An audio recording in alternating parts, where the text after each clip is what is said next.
welcome to Hinamizawa.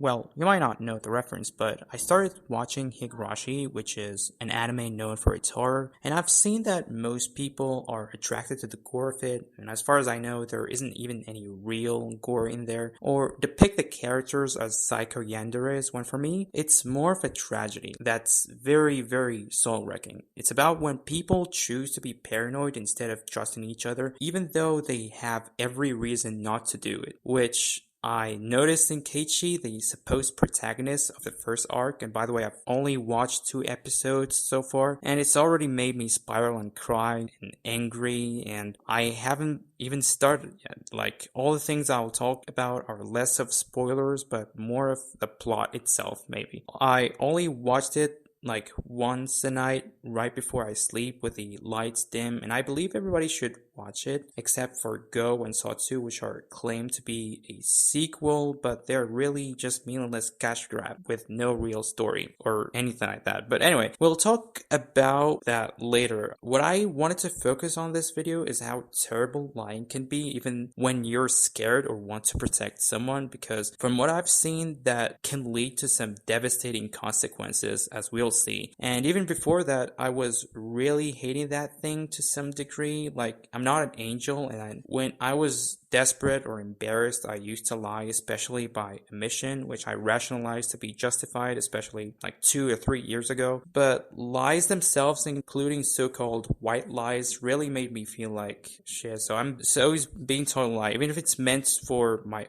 own good, since it makes me really feel betrayed and just makes me feel like shit usually. So anyway, the anime starts with Keiichi Maibara, who is a transfer student who just resided in a village called Hinamizawa, where he met Rena, who introduced him to her friends and joined a little club at school that's too small. It got literally just one teacher. And one time they went to a garbage dump where Rena likes to find treasures, quote unquote, and a freelance photographer appeared and asked Keiichi about Rena and what she's doing. And he jokingly told him that she's just looking for a chopped dead corpse, and Tomitake confirmed that a crime happened there. So Keiichi came asking Ren about it, and she said just coldly that I don't know. And coincidentally, Rena found a life-size doll, and she came with a huge clever to try taking it out, and it was Keiichi that suggested that anyway. And Keiichi then found an old newspaper which gave more details about the murder. The next day, Keiichi played a card game in his club, and everybody toyed with him since they knew exactly which card is which, as they were pretty damaged in an obvious way. But Keiichi still won over the last player, Mion, and they still all punished him regardless. And later on, she also denied any death at the dump with that same eerie voice, and that's after she told him that her clan won over the government that wanted to build a dam in there, which would have made Hinamizawa drown entirely. And so you'll think that they're all trying to kill him because he wants to know something he shouldn't, probably. But what happens is that in the next episode, Keiichi joined his friends at the Watanagashi festival, where they had all kinds of fun. And in that night, Keiichi came asking Tomitake for some details about this previous murder, where he and a woman next to him revealed what's called the Oyashiro-sama's curse, where every year at the Watanagashi festival, one person is killed and another disappears out of nowhere.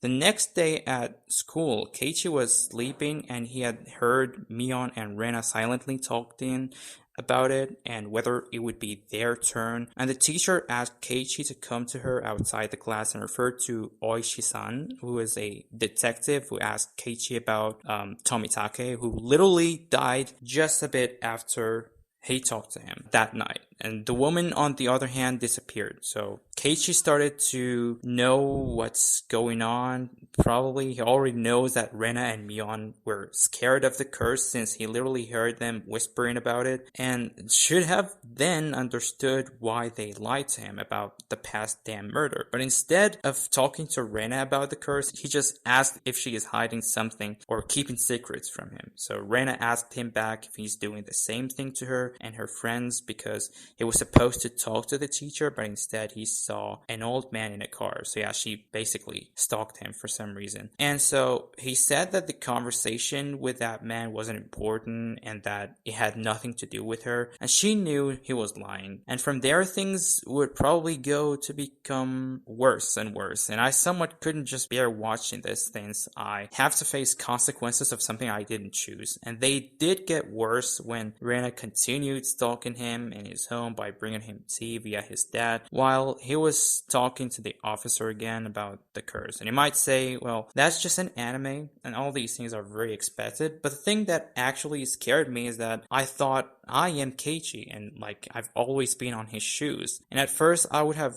done everything that he did in the first episode, but then he got every reason not to be paranoid for Reina or Mion and think that they're conspiring to kill him. But instead, he started lying. He could have at least say that he doesn't want to talk about it or stay silent, but instead he says it's nothing. Like, he wouldn't have lost anything if he just said he's afraid. And that just really broke me, honestly, especially when I saw how innocent Rena was at the festival. And all of this also reminded me of myself, as I said. Like, I often lie by omission, especially if I was, like, desperate for someone. That thing happened, like, 3 years ago. I remember the biggest lie happened specifically when I made some fake account to reach out to him, and I had some fake profile picture and username, and he asked me later if I was from X country that my profile picture implies, and he suspected of what phone would be from my screenshot I sent him, and I admitted that because he started thinking that account is me, basically from a screenshot. And instead of saying yes, which is directly lying, I just hearted his message where he asked me what country he guessed I'm from, which is like the fake country. And yeah, like, just that like already made me feel like shit, really. And things got worse, and then I just disappeared after, before getting exposed completely. And the last times I can remember lying also was mostly when I was asked by many annoying questions from parents or strangers in real life that I just got overwhelmed and felt like I can't explain. And sometimes, especially to strangers, I was like giving those yes-no answers. And I still don't really feel fulfilled with doing the— maybe trying isn't a word that I should have said, but whatever. I mean, I can't be silent anyway, I guess, even if it's awkward. I'll try to do this. But yeah, I really just think that truth can be— it's just sacred, especially when I saw what happened between Keiichi and Rena. It doesn't matter how it would hurt. And I do think that white lies are pretty disgusting, since we see how at first Rena lied to Keiichi in order to protect him, but things went just pretty differently. And I still also get confused about whether me saying I'll do X or Y but not doing it is a lie or just laziness, since I think that lying traditionally has to do only with the past or the present, but I'm not sure. But yeah, anyway, that's pretty much it for now. I'm about to actually watch the third episode now, and I don't know how it's gonna wreck me. I mean, this anime is so good, really, especially just the OG and Kai, which are season 1 or 2. And I watch one episode per night with light dim, and I think that it's gonna reveal something within me or you over time. Not sure. Like, maybe it will also— I might also upload like a diary or something, where basically I just describe my reactions on each episode. But yeah, that's about it. Thanks you guys for watching.